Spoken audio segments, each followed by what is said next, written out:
আসসালামু আলাইকুম প্রিয় দর্শক, আপনাদের সবাইকে স্বাগতম জানিয়ে শুরু করছি আজকের ভিডিও।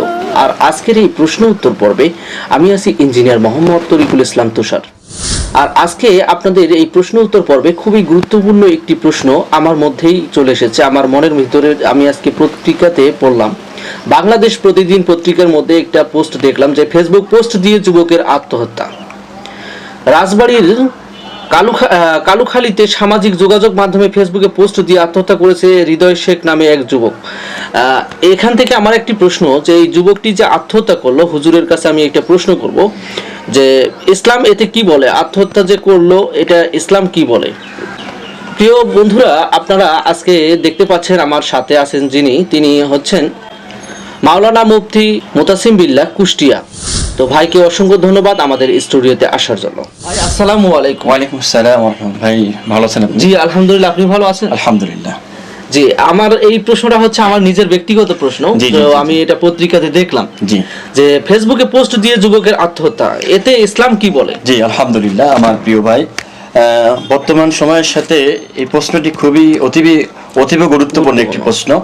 আমি শুরুতেই আরএমটি বাংলা ওয়াজ, আরএমটি ইসলামিক ওয়াজের সত্ত্বাধিকারী সঞ্চালক প্রিয় বড় ভাই ইঞ্জিনিয়ার মোহাম্মদ তরিকুল ইসলাম তুষার ভাই ধন্যবাদ জানাচ্ছি। আসলে আল্লাহ সুবহানাহু ওয়া তাআলা এই জীবন আল্লাহ রাব্বুল আলামিন আমাদেরকে দিয়েছেন, বড়ই ভালোবেসে দিয়েছেন। রাব্বুল আলামিন জানিয়েছেন, ওয়ালা তাকতুলু আনফুসাকুম ইন্নাল্লাহা কানা বিকুম রাহিমা।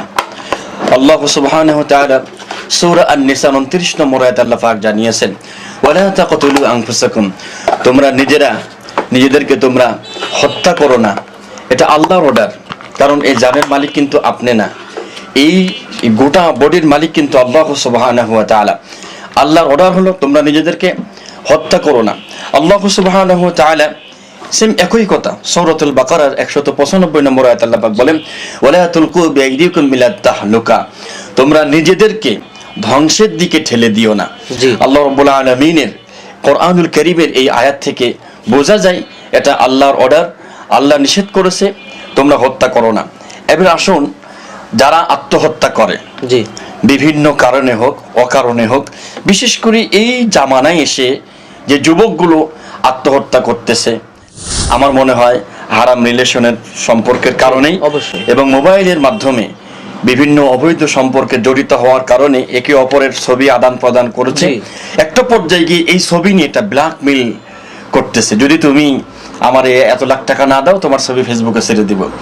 এবং সে চিন্তা করে যদি ছেড়েই দেয় তাহলে আমার কি হবে। এটা কিন্তু অহরহ হচ্ছে। এটাকে কেন্দ্র করেই এই সমাজে দুশ্চিন্তা, টেনশন, একের পর এক মানুষ নিজের জীবন নষ্ট করে দিচ্ছে। আসুন, রাসূল সাল্লাল্লাহু আলাইহি ওয়াসাল্লাম কি বলেছেন, এদের জন্য দোয়া করা যাবে কিনা, জানাজা পড়া যাবে কিনা? আল্লাহর নবী সাহাবী জাবের ইবনে সামুরা রাদিয়াল্লাহু তাআলা থেকে বর্ণিত, তিনি বলেন, বিরাজুলিন ক্বাতালা নাফসাহু বিমা শাকিসা ফালাম ইউসাল্লি আলাইহি। নবী সাহাবী জাবের ইবনে সামুরা রাদিয়াল্লাহু তাআলা থেকে বলেন, তিনি বলেন, একজন ব্যক্তির লাশ রাসূলের সামনে উপস্থিত করা হলো, তিনি চ্যাপ্টা তীরের আঘাতে নিজেকে আঘাত করে শেষ করে দিয়েছেন, আত্মহত্যা করেছেন। তো আল্লাহর নবী সাল্লাল্লাহু আলাইহি ওয়াসাল্লামকে ডাকা হলো যে আপনি আসেন জানাজা পড়েন।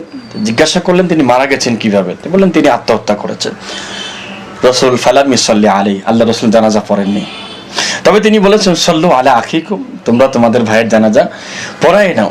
এখান থেকে, হাদিস থেকে বোঝা যায় যারা সমাজের সম্ভ্রান্ত ব্যক্তি আছেন, ভালো আলেম, ভালো হাফেজ, ভালো কারি, আত্মহত্যা করলে তারা জানাজা পড়াবে না। যিনি মারা গেছেন তার আত্মীয় স্বজনের মধ্যে লো কোয়ালিটির নামাজি যারা আছে তারা নামাজটা পড়াই নিবে। তাহলে আমি আমার জীবনটাকে কেমন ভাবে গঠন করলাম যে আমার জানাজা একজন ভালো মানুষ পড়াতে আসবে না, আর আমি এটার জন্য আত্মহত্যার পথ আমি বেছে নিচ্ছি। আপনি শুনে আশ্চর্য হয়ে যাবেন, নবীর সাহাবী সাবেদ ইবনে জাহাক রাদিয়াল্লাহু তাআলা তিনি বলেন, ওমান কাতালা নাফসাহু বিশাইইন উযিবা বিহি ইয়াউমাল কিয়ামা। আল্লাহ রাসূল বলেছেন, যে ব্যক্তি যেটা দিয়ে আত্মহত্যা করবে, যদি কেউ বিষ খেয়ে মারা যায় তাহলে কবরের ভিতরে তাকে এই বিষ দিয়ে শাস্তি দেওয়া হবে ইলা ইয়াউমিল কিয়ামা, কিয়ামত পর্যন্ত। এবং কিয়ামতের কঠিন ময়দানে হিসাব নিকাশ চলা পর্যন্ত তার এই শাস্তি চলতেই থাকবে। কেউ যদি গুলি করে মারা যায়, যেমন আপনারা কিছুদিন আগে দেখছিলেন নায়ক রিয়াজের শ্বশুর আব্বা উনি এখানে পিস্তল ঠেকিয়ে 47 থেকে উনি কালেমা পড়তেছেন। জি। আস্তাগফিরুল্লাহ। এটা ইসলাম জায়েজ করে নাই। জি। যে ব্যক্তি যেটা দিয়ে আঘাত করে মৃত্যুবরণ করবে তাকে সেই জিনিস দিয়ে কিয়ামত পর্যন্ত শাস্তি দেওয়া হবে। তাহলে আপনি কেমন জীবন গঠন করলেন? আর যে প্রশ্ন আপনি করেছেন, জি। রাজবাড়ির এই কালোখালীর এই যুবকটা নিজেকে শেষ করে দিচ্ছে, শুধু এইরকম এই হৃদয় শেখ নামের এই যুবক না, অহরহ আজকে আমরা দেখতেছি ফেসবুকে ঢুকলেই আত্মহত্যা বেড়েই চলেছে। তাহলে আপনার শাস্তি কি হবে এটা যদি আপনি আগের থেকে জানতেন, যে তাহলে আপনি কখনোই আত্মহত্যা করতে পারতেন না। এখন কথা হলো এদের জন্য দোয়া করা যাবে কিনা। জি, এটা একটা গুরুত্বপূর্ণ প্রশ্ন। এদের দোয়া করা যাবে কিনা। আসলে যদি কোনো ব্যক্তি মনে করেন যে আত্মহত্যা করা বৈধ, তাহলে সে বেঈমান হয়ে মারা যাবে, কাফের হয়ে মারা যাবে। যদি মনে করেন যে আমার আর কোনো রাস্তা নাই, আমার এখন একটাই রাস্তা, আমি আমার মৃত্যুকে বেছে নিলাম, হালাল মনে করলাম, বৈধ মনে করলাম, তাহলে তার জন্য দোয়া করা যাবে না।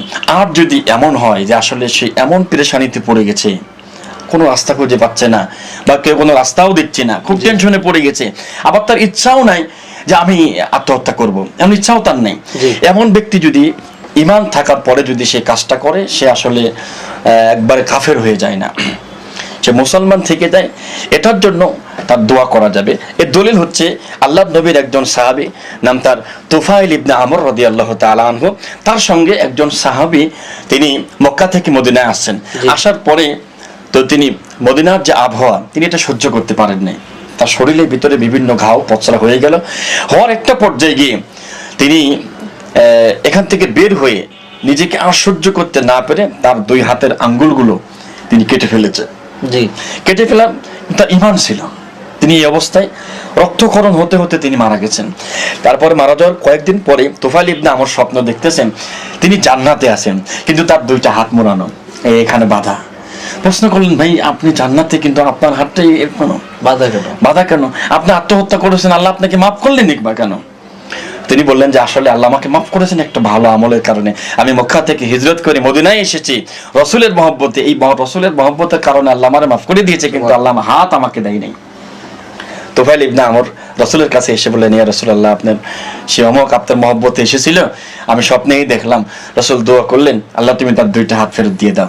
পরের দিন তুফাইল ইবনে আমর স্বপ্ন দেখেছেন যে ওনার 2টা হাত আল্লাহ ঠিক করে দিয়েছেন। সুবহানাল্লাহ। কিন্তু যদি আপনি বৈধ মনে করে থাকেন যে আত্মহত্যা করা বৈধ, তাহলে কিন্তু আপনার অবস্থা খারাপ। আপনি যেটা দিয়ে আত্মহত্যা করবেন, আপনি পাহাড় থেকে লাফ দিয়েছেন, আপনি লাফ দিতেই থাকবেন, লাফ দিতেই থাকবেন। আপনি ছুরিতে আঘাত করেছেন, ছুরিতে আঘাত করতেই থাকবেন আপনার জাহান্নামের ভিতরে। আমার প্রিয় ভাইরা, এবার আসেন, যেসব কারণে এই বর্তমান সমাজে আত্মহত্যা বেড়েই চলেছে, সাংসারিক কলহ দ্বন্দ্ব পরে মানুষ এটা করতেছে অতিরিক্ত রাগের কারণে, কাঙ্ক্ষিত যে জিনিসটা আমার দরকার আমি লাভ করতে পারতেছি না, নিরাশ বা বঞ্চিত হওয়ার কারণে, লজ্জা বা মানহানিকর কোনো কিছু ঘটে যাওয়ার পরে সেটা ফিলাস হয়ে যাবে, সমাজে প্রকাশ হয়ে যাবে, ওপেন হয়ে যাবে। এরপর অনেক সময় অভাব দরিদ্রতার কারণে সহ্য করতে না পেরে, পিতামাতা আমার জন্য কি দিয়েছে, সে আমার কিচ্ছু দেয় নেই, এই টেনশনে অনেকেই আত্মহত্যা করে ফেলে।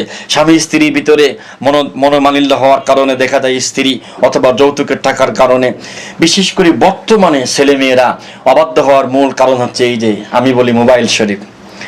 এটা দিয়ে দিয়ে দিয়ে দিয়ে দিয়ে দিয়ে যখন আপনি বড় করেছেন, আমরা ফেসবুকে 2-1 দিন আগেই দেখলাম ভাই, 8-9 বছরের একটা ছেলে তার বাবাকে বলছে আমাকে আইফোন দিতে হবে। ইন্না লিল্লাহি ওয়া ইন্না ইলাইহি রাজিউন। বাবা দেই নাই, একদিন পরে ছেলেটা আত্মহত্যা করছে।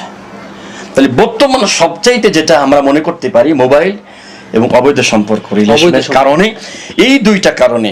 এরপরে আমি যে অন্যায়গুলো করেছি, এটা আমার সাথে কেউ ব্ল্যাকমেল করতেছে যে তোরা এটা ফাঁস করে দিব, আমি একটা পর্যায়ে সহ্য করতে না পেরে আমি নিজেকে শেষ করে দিচ্ছি। আসুন আমরা এই আত্মহত্যা থেকে বাঁচতে হলে পারে একটাই রাস্তা, আল্লাহ এবং আল্লাহ রসুল যে বিধান দিয়েছেন, কোরআন দিয়েছেন, সুন্নাহ দিয়েছেন, আলেমদের কাছে আসুন, কোরআন সুন্নাহর কাছে ফিরে আসুন।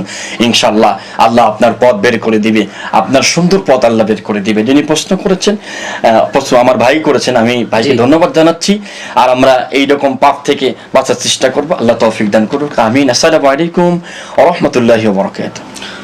অসংখ্য ধন্যবাদ ভাইকে এত সুন্দরভাবে উপস্থাপন করার জন্য। প্রশ্নটির উত্তর এইটা প্রশ্ন আমারই ছিল, কেননা আমি এটা পত্রিকার মধ্যে দেখতে পাইলাম যে এটা একদম আপডেট প্রশ্ন ছিল যে এই ধরনের যে ঘটনাগুলো দিনে দিনে ঘটে যাচ্ছে, আমরা আসুন সবাই মিলে আমরা এটার প্রতিকার করার চেষ্টা করি।